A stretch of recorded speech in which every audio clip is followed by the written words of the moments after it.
September 26, 1930. In 1930, the Our Sun, a broken-down three-masted schooner, was 55 years old. She had a 73-year-old captain, Fred Nelson. On September 25, 1930, she was carrying pulpwood to the Central Paper Company in Muskegon, Michigan. She would have arrived early the morning of September 26th had not a violent westerly gale of near hurricane strength slammed across Lake Michigan from one end to the other. The strong wind made quick work of all the schooner's canvas, leaving her without propulsion and consequently without any way of controlling her heading. Without control, the Our Sun fell helplessly into the trough of the seas, the worst position with respect to the waves. The length of the Our Sun was parallel to the waves, and each new one rolled her mercilessly from side to side, washing over her and destroying everything above deck. The waves were tremendous. Since the Our Sun was on the western side of the lake, the seas had the full width of Lake Michigan to build before they crashed into the old wooden ship. The Our Sun had no radios, and it was dark. The ship was rapidly filling with water. She was far enough off any shipping lane so as to eliminate any hope of rescue, and the seas were violent enough to remove any possibility of launching a lifeboat. The storm showed no sign of subsiding. It was a serious situation. Facing death, the men of the Our Sun could do nothing. They sat in the ship playing with pieces of rope. They picked putty out of the windowsills. They watched the huge waves crash into the ship. Down below, the cook, Tom Larson, up to his knees in water, kept fishing out pots and pans, moving them to the top of the ancient galley stove. Every roll of the ship dislodged them again, and Tom, muttering to himself, patiently retrieved them. He had refused to leave the galley when Captain Nelson had pointed out the futility of staying there, but the captain had decided there was no point in pursuing the matter, and they eyed the 73-year-old Captain Nelson as he prayed for salvation from the inevitable. Although the crew of the Our Sun did not know it, something quite strange was happening far to the north aboard the sturdy steamer William Nelson. Captain Charles H. Moore came into Lake Michigan through the Straits of Mackinac about dawn. He was intent on hugging the north shore until he could get around to the west side of the lake, where he planned to anchor on the lee side of Washington Island, a safe place to wait for the storm to abate. That was not so strange. What was strange was that Moore did not do that. Instead, Captain Moore took his ship down the east shore of Lake Michigan, the dreaded Manitou Passage. Once headed for Gray's Reef and the gut between Middle Shoal and East Shoal, the seas building up the whole width of Lake Michigan began to punish the William Nelson unmercifully. They rose as high as the steering pole and swept her broadside with agonizing frequency. She rolled abominably, smothered with whitewater every few seconds. In the galley, dishes cascaded from their racks. The pans on the old coal range slid off the deck. In the fire hold, the men were hard put to keep their footing, let alone feed their boilers. Loose coal slid from side to side in miniature avalanches that swept up the slice bars and spare shovels. The crew must have been confounded by Captain Moore's decision. It just didn't make sense. Nevertheless, the William Nelson wallowed on down the fearful passage beyond Big Sable Point in Ludington, sustaining damage with every mile. Her afterhouse was jolted with every sea that came calling. Glass in the portholes was shattered. Watertight doors, even though dogged down, were sprung. The bulkheads were bent in.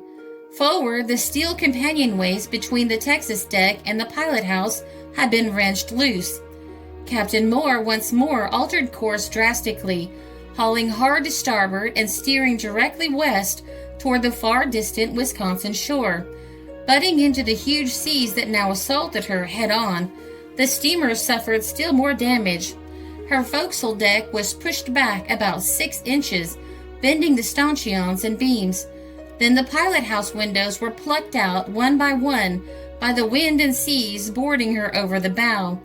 Captain Moore, still guided by that strange and subconscious force, kept her headed due west. When Moore saw the schooner, her flag flying upside down in distress, he used his radio to transmit a description of the situation.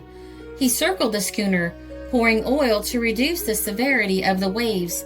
Then he nosed his ship up to the side of the schooner, and the grateful sailors leaped helter-skelter for what must to them have seemed like the Rock of Gibraltar. The William Nelson carried them safely into Chicago, and Captain Fred Nelson of the Our Sun said this about their ordeal. The storm struck us about 8 o'clock Friday morning, a few hours after we had left Sheboygan with a cargo of pulpwood, said Captain Nelson. It steadily mounted in intensity until 30-foot waves were breaking over the cordwood piled on the deck. The water soon began to work into the hold, and it was necessary to start the pumps. Part of the cargo was washed away around noon, and the water began to rise faster. By 2 o'clock, it was plain that we were losing ground, and I gave the order to hoist a distress signal, that is, an inverted flag. A short time later, the William Nelson came into sight, but the seas were so high it seemed impossible to expect aid from her. Things looked bad then. Captain Charles H. Moore of the William Nelson then took up the story, telling how he circled twice around the schooner, asking that it be headed into the wind so he could bring his boat near. We then worked closer and closer, related Captain Moore, until our bow was only a few feet from the schooner. The waves were rocking both boats badly, but fortunately they did not crash together. Finally, the gap became so small that the men from the schooner were able to jump across. The schooner sank about 60 minutes later.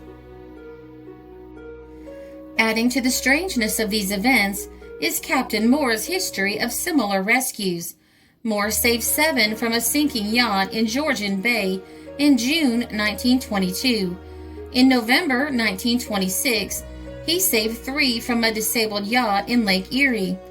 In 1927, he rescued the crew of the Mildred during a Lake Erie snowstorm. And in 1929, he rescued 6 after their yacht capsized in Lake Erie. Even after a lifetime at sea, most mariners never come close to a single such disaster. Was it a vision? A hunch? ESP? Whatever it was that drove Captain Moore, the events of that particular day were amazing. Without Captain Moore deviating from the accepted route down Lake Michigan, the Our Sun would have become another ghost ship of the Great Lakes, and the crew would have lost their lives. 2 years later, Captain Charles H. Moore of Lakewood was given a Congressional Medal for his valor. Captain Moore had rescued 27 persons during the 10 years previous. A special medal for valor at sea was given to the captain through a movement started by fellow seamen and the International Shipmasters Association.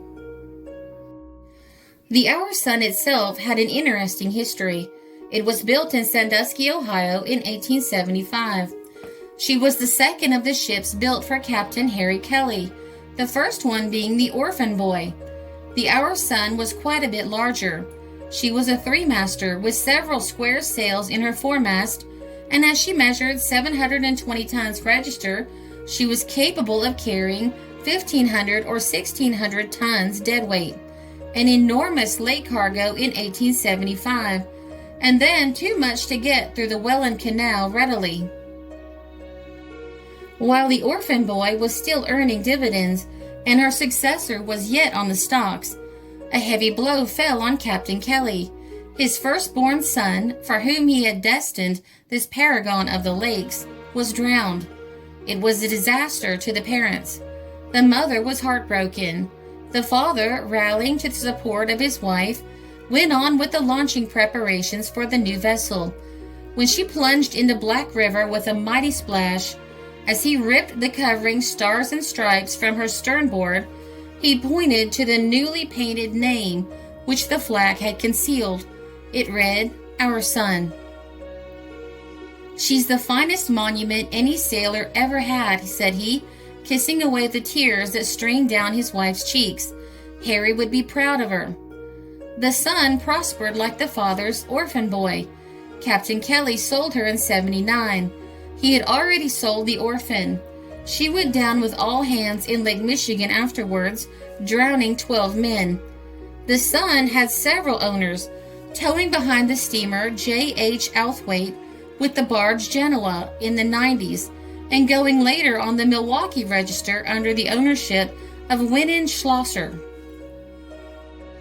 In 1923, Captain Fred Nelson, one of the last of the schoonermen who had taken the Alice of Milwaukee to saltwater in 1918 and was shelled for his pains at Mobile, got hold of Our Son. The reason the Alice was shelled was that the harbor guard had never seen a lake schooner in his life and thought she was a German because she was not flying a Coast Guard flag. That was better than Pearl Harbor, but not healthy for the helmsman. Captain Nelson came back to the lakes and took over the task of rejuvenating the 48-year-old half-brother of the long-lost orphan boy. Our Son's lofty spars had been cut down to very little to reduce windage and wage bills in the long years while she was towing. But Captain Nelson got 3 good-sized barge sails for her remains of mast and a pair of jibs and a little spike bowsprit in the place of the 60-foot nose pole she formerly carried. Being a practical man, he managed a stubby topmast for the foremast and got a short yard across so that he could spread that piece of canvas dear to every schooner man on the lakes, the triangular raffy, so useful in turning the vessel's head the way she should go. Once Our Son had square double topsails and a topgallant sail where the little raffy grew. Although her original 16 sails had been reduced now to 6 smaller ones, Our Son was once more manageable under canvas.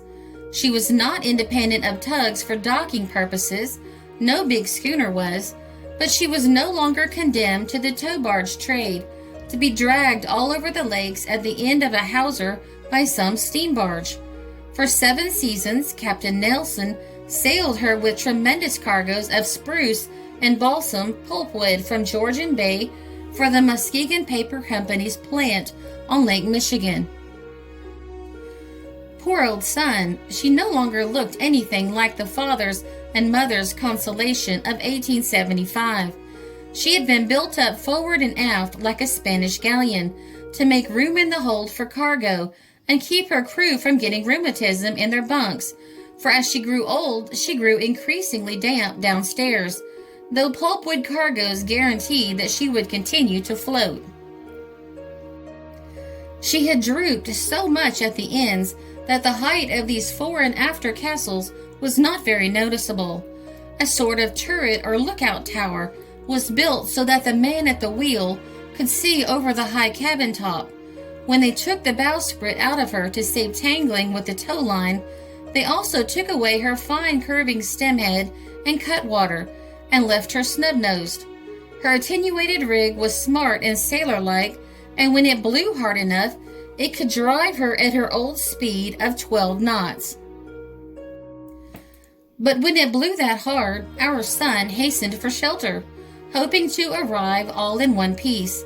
And when it wasn't blowing that hard, the small area of her sail plan made her creep like a snail. One interesting note is that in all her 55 years of service, the Our Son never had a name change, quite unusual for a ship.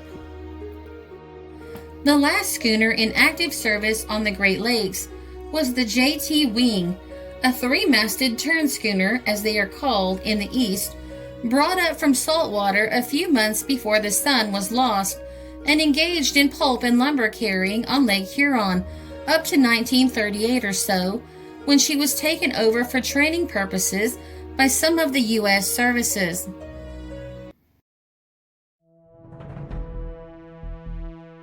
This article was assembled from many sources. and a lot of newspapers covered the story at the time. The Evening Star, September 29, 1930. Imperial Valley Press, March 10, 1932. The Daily Alaska Empire, September 27, 1930. The Indianapolis Times, September 27, 1930. And the Sunday Star, September 28, 1930.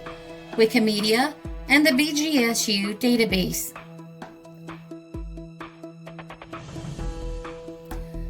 This is a Country Road production because history is fascinating.